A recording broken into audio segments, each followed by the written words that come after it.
네, 여러분 안녕하세요. 텐선비 남윤택입니다. 자, 오늘도 뉴스로 수혜주 찾기. 자, 오늘은 데이터 센터에 대해서 좀 얘기를 해보려고 합니다. 지금 이재명 대선 예비 후보가 얘기하고 있는 대선 공약 중에 AI가 핵심 키워드로 들어가고 있다라고 제가 최근 영상을 통해서 여러분들에게 계속 말씀을 좀 드렸습니다. 뭐 우리가 익히 아는 내용인데, 자, 그 중심에 AI가 있고요. 자, 이재명 후보가 이 대선 공약 중에서 이 AI 데이터 센터를 세계 최대 규모로 구축 지원하겠다라는 공약이 있었습니다. 구축도 아니고 구축 지원이다. 이거 뭔가 조금 연관이 있을 수 있겠다라는 생각이 들어서 이 내용을 중심으로 우리는 어떤 뉴스를 연관 지을 수 있고 관련 수혜주들은 어떤 것들이 있을지 오늘 영상에서 간단히 다뤄볼 예정입니다. 자, 그 내용에 대해서 한번 다뤄볼 예정이니까 영상 끝까지 잘 시청해 주시고 시작 전에 구독과 좋아요 한 번씩 눌러주시길 부탁드리겠습니다. 뉴스로 바로 들어가 보도록 하겠습니다. 네, 먼저 이재명 후보의 공약 관련된 뉴스를 2개 정도 보도록 하겠습니다. 지난번 우리가 그 퓨리오사 관련된 뉴스를 봤고요. 그 다음에 뭘 봤죠? 탄소포집 봤고, 그 다음에 에너지 고속도로를 봤습니다. 자, 오늘은 AI 데이터 센터인데요. 이 모든 뉴스들의 중심에는 신재생 에너지를 활용을 하고, 자, 신재생 에너지를 활용하기 위해선 탄소포집 기술이 필요하고요. 네, 그렇게 생산된 신재생 에너지를 이제 에너지 고속도로를 통해서 각 산업단지로 공급을 하고 AI를 구현할 수 있는 인프라를 만들겠다. 그리고 그 AI를 구현할 수 있는 데이터 센터를 전남 지역에 세계 최대 규모로 구축할 수 있는 걸 지원하겠다라는 게 이재명 후보의 AI 관련된 대선 공약이었습니다. 자, 그래서 그 뉴스를 우리가 쭉 알아봤는데 오늘 AI 데이터 센터가 이제 나온단 말이죠. 자, 이 지금 뉴스를 보시면 이게 4월 24일에 나온 뉴스인데요. 국가 AI 컴퓨팅 센터를 확충을 하고 광주를 AI 대표 도시로 만들겠다라는 공약을 호남 지역, 특별히 광주를 가서 이제 공약을 한 건데, 이 광주에는요, 이미 지금 2023년부터 운영 중인 국가 AI 데이터 센터가 있다고 합니다. 그래서 이것을 포함해서 지금도 이미 이 AI 관련 인프라가 구축이 돼 있기 때문에 여기에 뭐 세계 최대 규모의 데이터 센터를 짓겠다는 얘기는 아닌 것 같아요. 또 다른 뉴스를 한번 보면 여기서도 마찬가지로 AI 데이터 센터 관련된 내용이 나옵니다. 자, AI 에너지로 호남 경제 부흥을 이끌어가겠다는 공약을 내세운 뉴스인데, 에너지 분야 공약을 요약해 놓은 내용이 나오죠. 해상풍력과 태양광 산업 전용 부두와 배후 단지를 조성하겠다. 그리고 에너지 고속도로를 조기에 완성하겠다. 아리백 산단을 조성을 하고, 이 내용이 중요하죠. 해남에 세계 최대 AI 데이터 센터 구축 지원을 약속했다. 자, 여기에 좀 주목을 해보시면 좋을 것 같은 게, 일단은 지역이 해남으로 특정이 됐어요. 전남에 있는 해남입니다. 여기에 세계 최대 규모라는 게 나오고 AI 데이터 센터를 구축하겠다도 아니고요. 구축 지원이에요. 지원이라는 말에 저는 조금 뭔가 근거가 있다라고 좀 생각을 합니다. 이미 어떤 주체가 이 AI 데이터 센터를 해남에 구축을 하고 있는 것을 정부 차원에서 지원을 하겠다라는 공약인 걸로 저는 좀 이해가 됩니다. 자, 그 뉴스에 대해서는 이따가 자세히 한번 알아보도록 하고요. 일단은 지금 우리나라 데이터 센터 현황을 좀 알아보고 넘어가 보도록 하겠습니다. 지금 이 뉴스를 보시면 일단 우리나라의 현재 데이터 센터는 여기 나오죠. 2023년 기준 153개가 있다라고 하고요. 민간 데이터 센터가 85개, 공공 데이터 센터가 68개 건설이 돼 있다라고 합니다. 총 153개의 국내 데이터 센터가 있고요.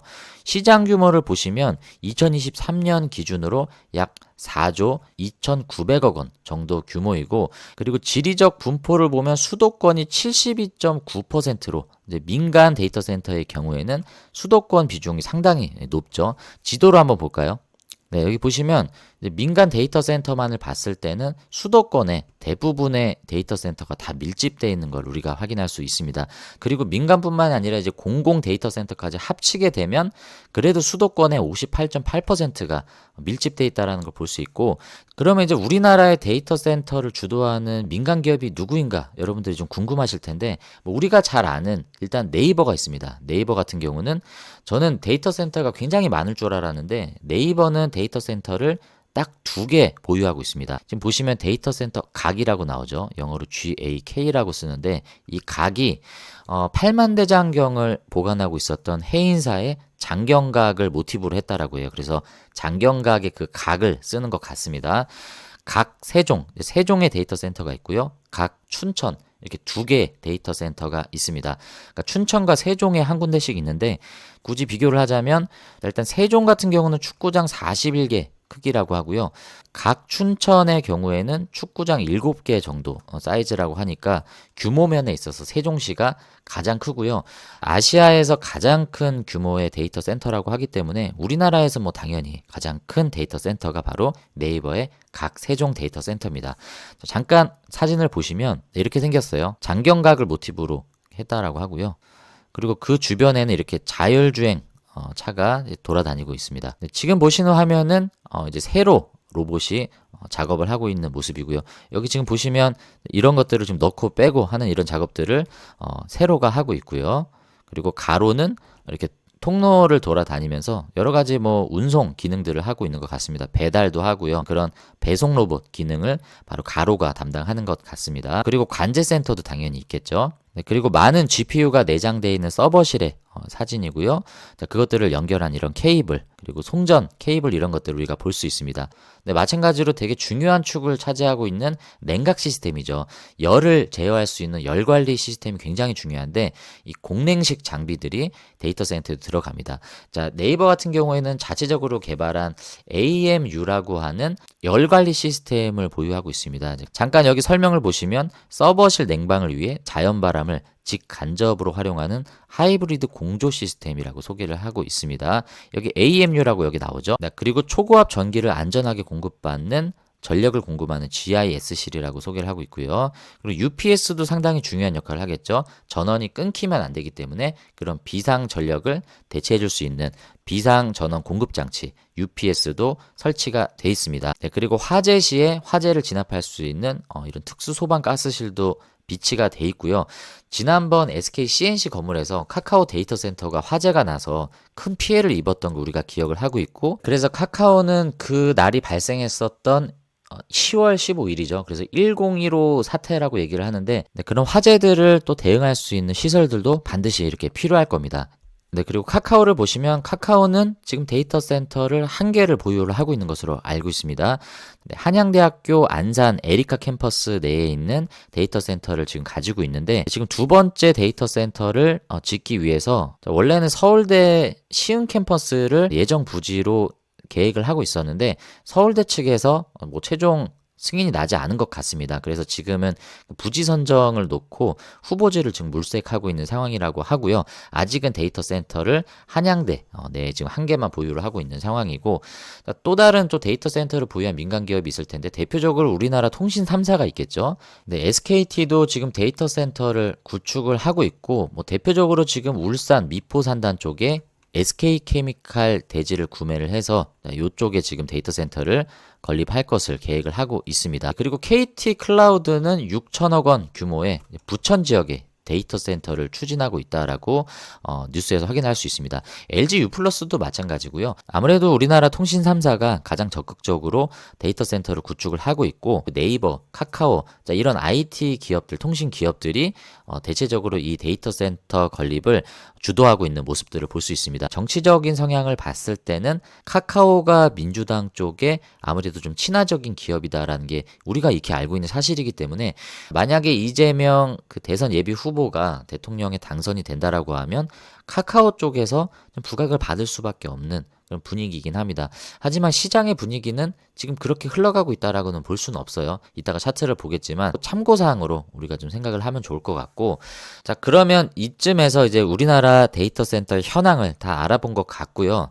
아까 제가 서두에 세계 최대 규모의 데이터 센터를 구축 지원하겠다라는 그 뉴스에서 제가 좀 집중해보자 라고 말씀을 드렸잖아요. 지금부터 이 뉴스를 좀 볼 텐데, 이 뉴스를 보시면 이게 올해 2월 19일에 나온 뉴스입니다. 여러분들 이 날짜를 잘 기억해보세요. 올해 2월 19일. 2월 19일을 잘 기억을 해보시고 이 뉴스를 한번 보겠습니다. 국내에 세계 최대 인공지능 데이터 센터 건설을 추진하겠다. 이거 누가 추진하는 건지 좀 봐야겠죠. 세부 내용을 보시면요. 한국의 세계 최대 AI 데이터 센터 건설이 추진된다. 월스트리트 저널이 보도한 내용이고요. 자, 이 보도에 따르면 규모가 3기가와트 규모라고 하는데, 자, 이게 체감이 안 되실 텐데요. 여기에 나와 있는 3기가와트급은 소비 전력을 얘기해요. 전 세계적으로 1기가와트 이상의 전력을 보유한 데이터 센터는 흔치 않다라고 하는데 1기가와트뿐만이 아니고요. 이 한 개의 데이터 센터 자체가 100메가와트급인 경우도 많지 않습니다. 아까 우리가 153개 있었다라고 하잖아요. 이 대부분의 데이터 센터는 10단위입니다. 10단위. 100메가와트도 채 되지 않아요. 자, 그런 데이터 센터들이 대부분인 현황인데 3기가와트급이라는 건 엄청난 큰 규모의 데이터 센터인 거고요. 그야말로 세계 최대가 맞습니다. 여러분들 그 미국에서 주도하는 스타게이트 이 프로젝트 아시죠? 이걸 주도하고 있는 게 트럼프인데 트럼프가 주도하고 거기에 지금 힘을 실어주는 게 오픈 AI와 소프트뱅크입니다. 자, 많은 기업들의 투자를 받아서 진행하는 미국의 스타게이트 프로젝트도 규모가 1기가와트급이에요. 여기에 지금 3배가 넘는 규모이기 때문에 이게 엄청난 규모인데 과연 이거를 추진할 수 있을 것인지 자 그것에 대해서 우리가 좀 의구심을 갖게 되는 내용이고요. 일단은 올해 겨울에 착공을 해서 2028년에 완공을 목표로 한다라고 합니다. 자 일단 이재명 후보의 에너지 고속도로가 언제까지라고 말씀드렸죠? 2030년까지 완공을 하겠다라고 하는데 그것과도 시기적으로 어떻게 보면 좀 맞물립니다. 자 그리고 투자 장소로는 전남이 거론되고 있다라고 하는데 이 전남에서도 어떤 지역인지는 이따가 또 다른 뉴스를 통해서 한번 보도록 하고요. 그러면 이 데이터 센터 누가 주도해서 만드는 것이냐? 여기 보시면 스톡팜 로드라는 투자 그룹이 주도한다. 자, 그러면 이 스톡팜 로드라는 투자 그룹을 누가 경영을 하는지가 궁금한데 공동 창립자가 있다라고 해요. 일단 첫 번째 인물은 LG 창업주 손자인 브라이언 구, LS그룹의 초대 회장, 이 구자홍 회장의 장남 구본웅이라고 하는 사람이 바로 이 스톡팜 로드의 공동 창립자라고 합니다. 또 한 명은 여기 요르단에 기반을 둔 뭐 투자회사 이 CEO라고 하는데 아민 바드르 엘딘. 자, 이 사람과 구본웅 이 두 명의 공동 창업자가 설립한 스톡팜 로드가 이 50조 원을 투자를 해서 전남 지역의 세계 최대 규모 3기가와트급 규모의 데이터 센터를 짓겠다. 자, 2028년까지 짓겠다라고 한 거죠. 올해 말에 착공이라고 합니다. 이게 아직 시작을 하지 않았기 때문에 지금은 뭐 예정으로만 나와 있는 뉴스이긴 한데 워낙 규모가 크고요. 액수 자체도 어마어마한 단위이기 때문에 시장에서는 이 뉴스를 주목할 수밖에 없겠죠. 자, 이 뉴스는 최근에 나온 뉴스예요. 아까 뉴스 언제 나온 뉴스라고 말씀드렸죠? 2월 19일이고요. 이 뉴스는 추가적으로 올해 4월 11일에 또 나온 뉴스입니다. 자, 아까 소개했던 그 전남 AI 데이터 센터 주관사 대표가 파산 신청을 당했다라는 내용입니다. 자, 이 파산 신청을 당한 주체는 자, 구본웅 씨죠. 아까 LS 그룹의 장남이라고 했었던 브라이언 구, 이 구본웅 씨인데 파산 신청 당한 내용은 여러분들이 뉴스를 찾아보시면 잘 알 겁니다. 거기에 세부적인 내용이 있기 때문에 제가 그거는 자세하게 설명을 안 드리고요. 4억 원 정도 되는 채무 때문에 이제 파산 신청을 당한 건데 자, 이런 50조 원 단위의 프로젝트를 진행하는 사람이 이제 고작 4억 원을 갚지 못해서 파산 신청을 당한다는 것 자체가 뭔가 좀 이상하긴 한데 어쨌든 이 뉴스를 좀 더 보도록 하겠습니다. 아까는 전남이라고만 나왔는데 여기는 전남 해남이라고 나옵니다. 해남 솔라시도에 추진 중인 세계 최대 AI 데이터 센터 이 건설을 진두지휘하고 있는 수자그룹 대표가 파산 신청을 당하면서 사업 차질이 우려가 되고 있다. 이와 관련해 전남도는 주관사 공동대표의 개인적인 법적 분쟁으로 사업 진행에 차질이 빚어지는 일은 없을 거라는 입장을 전남도가 이런 입장 발표를 했다라는 내용이고요. 파산 신청 당했다라는 관련 기사는 이미 알고 있고 공동대표의 개인적인 법적 분쟁은 프로젝트 진행에 아무 문제가 없을 것이다라고 이 전남도 관계자가 얘기를 했다라고 합니다. 내부적으로 추진하는 부분이 있기 때문에 잘 될 것으로 본다라고 낙관적인 입장을 발표를 했고요. 일단은 전남도에서는 이게 뭐 아무 문제가 없을 것이다라고 이렇게 일축을 하긴 했지만 좀 깨림직한 건요. 이 사람이 뭐 어떤 사람인지는 전 잘 모르겠어요. 근데 이 50조 원이라고 하는 어마어마한 프로젝트를 주도하고 있는 공동 대표인데 이제 고작 한 4억 원 정도 되는 이 금액을 해결하지 못해서 이런 어떤 소송에 파산 선고까지 받게 되는 이런 일들을 굳이 왜 만드나라는 게 저는 좀 이해가 되질 않습니다. 자, 일단 이 구본웅이라고 하는 사람이 어떤 사람인가라는 부분도 뭐 중요한 내용이겠지만 일단은 그것은 우리가 확인할 수 없는 내용이기 때문에 일단 뒤로 하더라도 이 뉴스에서 중요하게 우리가 알 수 있는 건 이 세계 최대 규모의 AI 데이터 센터를 전라남도 해남 쪽에 이 지역을 특정하고 있다는 걸 우리가 알 수 있습니다. 자, 그렇기 때문에 아까 그 뉴스로 다시 돌아오자면 이재명 후보가 아까 여기에 해남의 세계 최대 AI 데이터 센터 구축 지원을 약속했다라고 공약을 내세웠죠. 구축이 아니라 구축 지원입니다. 이 지원이라는 말이 굉장히 모호한 거예요. 구축을 하겠다라는 건 정부 주도의 데이터 센터를 만들겠다라고 이해를 할 수 있겠는데, 지원을 약속했다라는 건 어떤 주체가 이미 이것을 진행하고 있다라는 걸 암시한다라고 저는 생각을 합니다. 네, 그래서 아까 우리가 좀 전에 보았었던 스톡팜 로드가 주도하고 있는 그 세계 최대 AI 데이터 센터가 이 이재명 후보의 공약과 굉장히 큰 밀접한 연관이 있겠다라고 우리가 충분히 유추를 할 수 있는 겁니다. 그래서 차트를 보면서 이제 영상을 좀 마무리해 보도록 하겠습니다. 제가 나름대로 데이터 센터 관련주들을 이렇게 좀 모아봤습니다. 여기에 포함되지 않은 수많은 관련주들도 있겠지만 어떤 게 데이터 센터 관련주일까요? 일단 굵직하게는 당연히 네이버, 카카오가 관련주로 묶일 수밖에 없고요. 통신 3사는 당연히 묶이겠죠. 자, 그런데 궁금한 건 그 다음 기업입니다. 어떤 관련주들이 과연 데이터 센터에 묶일 것인가? 네, 이 데이터 센터 관련주를 우리가 이런 축으로 좀 나눠보면 좋을 것 같은데요. 이 데이터 센터를 구성하는 가장 핵심적인 요소가 바로 반도체가 필요하겠죠. 반도체도 그 중에서 AI 반도체가 필요합니다. AI 반도체는 대표적으로 GPU가 있고요. 그리고 NPU가 있죠. 뭐 다양하게 더 있을 수 있겠지만 일단 대표적으로 GPU와 NPU가 있다라는 걸 우리가 기억을 해볼 때 우리나라에서 GPU를 만들 수 있는 기업은 없죠. 뭐 엔비디아 같은 대표적인 기업이 있을 텐데 우리나라 기업만을 봤을 때 일단 NPU는 이재명 후보도 가장 먼저 방문을 했던 게 바로 퓨리오사였습니다. 그래서 퓨리오사 관련해서 여러 종목들이 그때 부각을 받았었다라는 거 우리가 익히 알고 있죠. 뭐 대표적으로 4x4 그리고 펜스타 엔터프라이즈, 뭐 토마토 시스템, 뭐 그 밖에도 등등 있는데 계속 반복적으로 이거를 말씀을 드렸고요. 이 GPU를 확보하기 위해서 이재명 후보도 그때 공약으로 내세운 게 5만 개 이상의 GPU를 확보하겠다라는 공약을 발표를 했고요. 그리고 이 많은 데이터들을 또 저장할 수 있는 D램이 또 수반이 돼야겠죠. 그 중에서 HBM이 부각을 받을 수밖에 없습니다. 그리고 HBM뿐만일까요? 그리고 조금 더 확장을 해보면 이 데이터 공간을 더 효율적으로 활용할 수 있는 차선책으로 제시가 되는 게 바로 CXL입니다. 그래서 이 CXL 관련주들도 데이터 센터 관련해서 부각을 받을 수 있는 시점이 분명히 올 수도 있습니다. 그 다음에 여기서 발생하는 그 열이죠. 열을 관리할 수 있는 또 시스템이 필요합니다. 열 관리를 해줄 수 있는 여러 기업들이 나옵니다.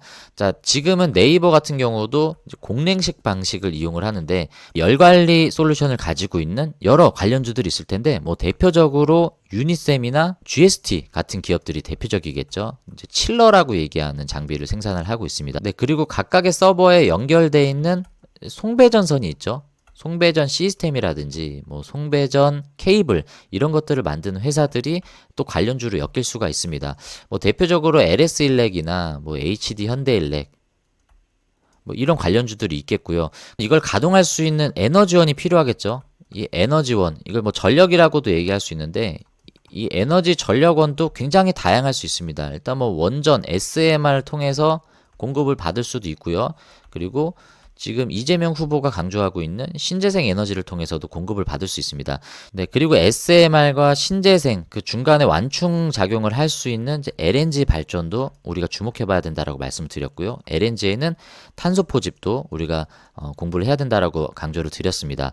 자, 그리고 이제 비상전력 관련해서 아까 사진으로 봤지만 UPS도 있었죠. 네, 그래서 요약을 해보면 일단 많은 양의 GPU가 확보되는 게 상당히 중요하고요. 이 많은 데이터들을 보관할 수 있는 HBM 확보도 상당히 중요합니다.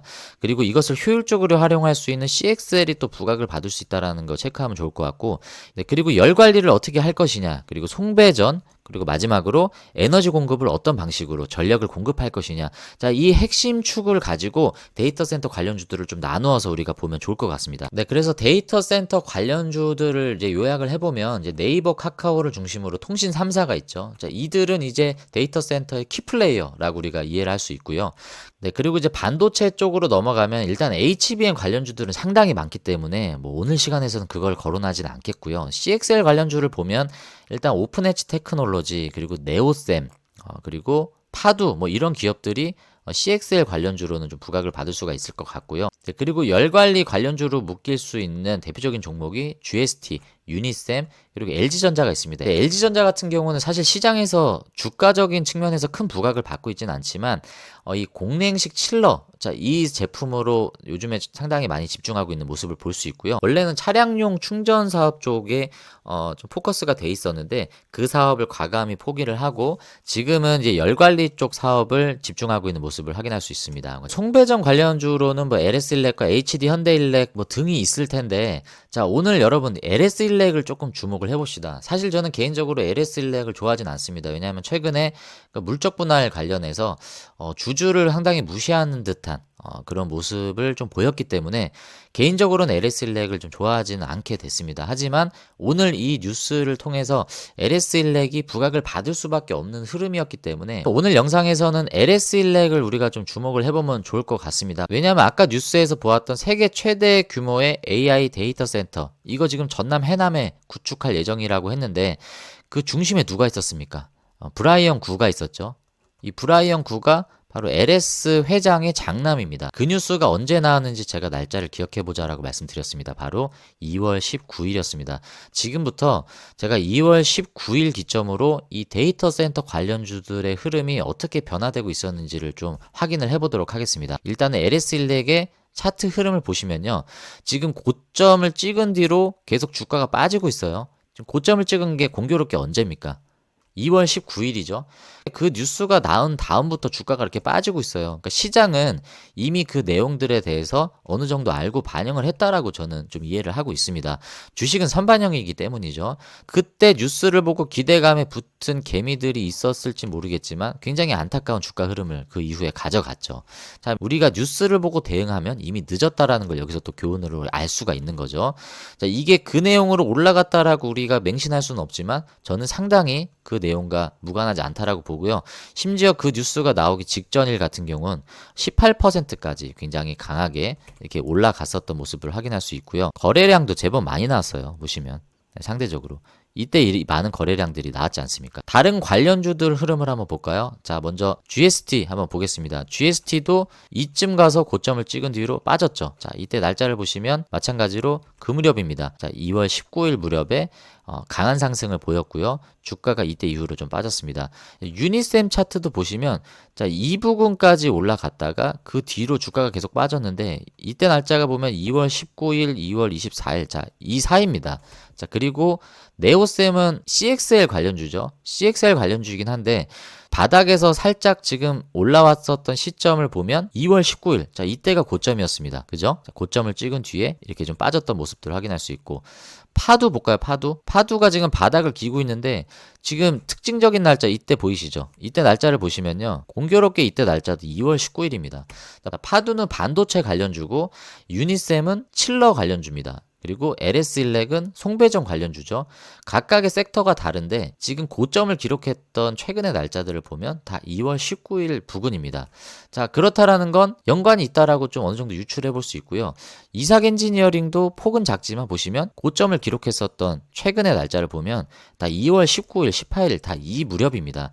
자, 다른 관련주들이 다 이 흐름을 따라가진 않지만 저는 이것을 봤을 때 지금 LS 관련된 이 AI 데이터 센터 뉴스가 시장에서는 관련주들의 이런 흐름을 주도하고 있었다라는 걸 우리가 알 수 있고, 기분 나쁜 건 이런 좋은 뉴스가 나온 뒤에 주가가 이렇게 가야 되는 게 맞는데 그 뒤에 주가는 이렇게 좀 빠지고 있다라는 게 좀 미심쩍습니다. 그리고 더 궁금한 건 이 세계 최대의 AI 데이터 센터를 해남에 짓겠다라고 하는 것부터가 조금 의아해요. 근데 이재명 후보가 구축 지원을 해주겠다라고 했던 곳도 해남입니다. 자, 그렇다라는 건 만약에 이재명의 이 AI 데이터 센터 공약이 그대로 실천이 된다라고 하면 누가 수혜를 받을 수 있을 것인가라고 시장은 이미 LS일렉이 그 중심에서 수혜를 좀 보고 있다라고 시장은 판단을 하고 있는 겁니다. 왜냐하면 브라이언 구가 LS 출신이기 때문이죠. 그래서 사실 데이터 센터 최대 수혜주는 네이버 아니면 카카오죠.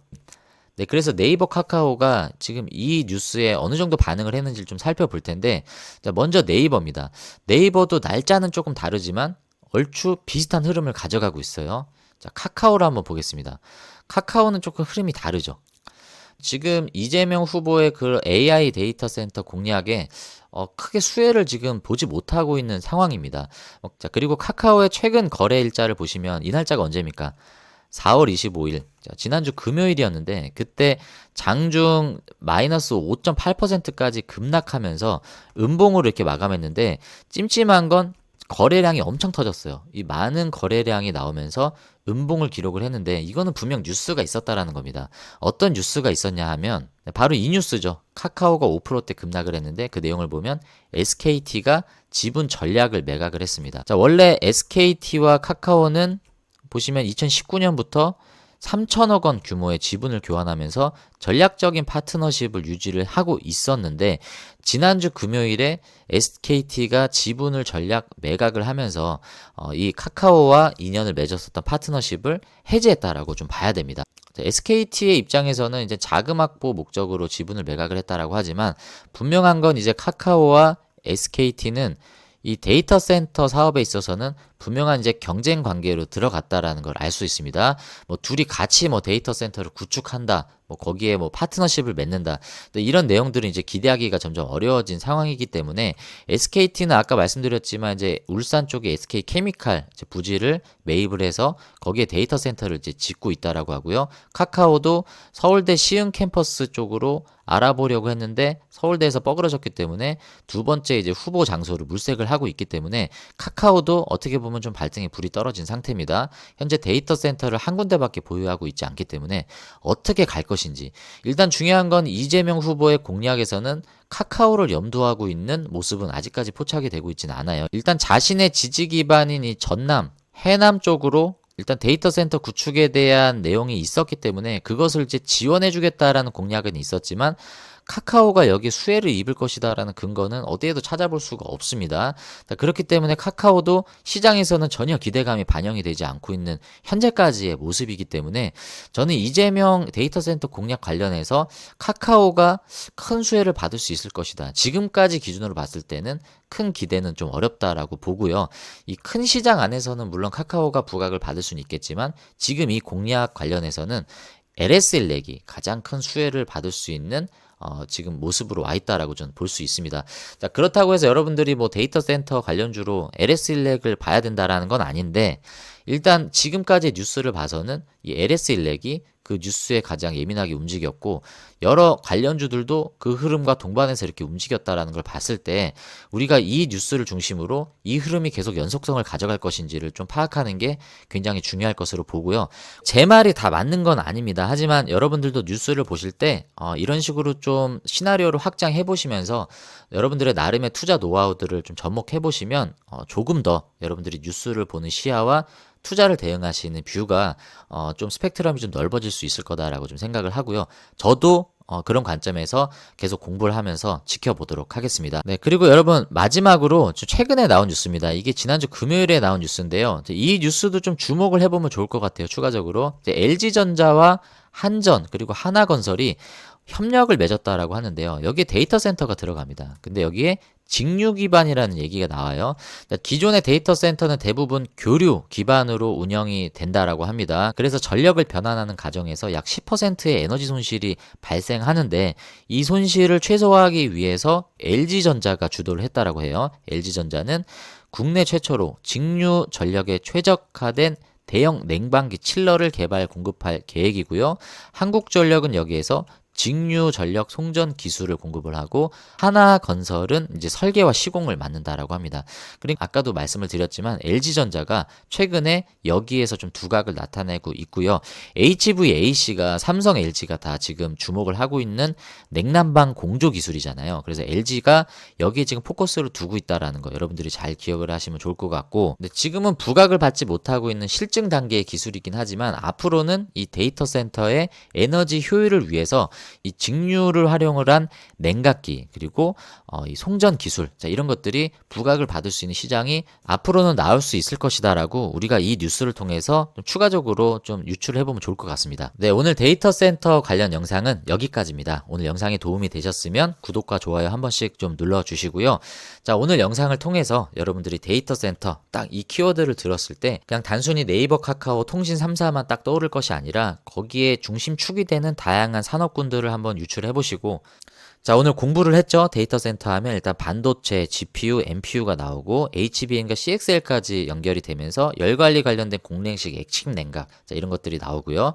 또 그리고 에너지 공급을 어떻게 할 것인지, 송배전은 누가 할 것인지, 자, 이렇게 중요한 핵심 축을 딱 이렇게 정해 놓으시고 거기에 파생되는 대장주들을 여러분들이 꼽아 보시면 뉴스에 따라서 데이터 센터가 나오면 어떤 종목에 여러분들이 대응을 하셔야 되는지 어느 정도 좀 정리가 되셨을 거다라고 생각을 합니다. 자, 많은 댓글을 통해서 여러분들이 생각하시는 다양한 질문들, 의견들 적극 여러분들 환영합니다. 언제든지 달아주시고요.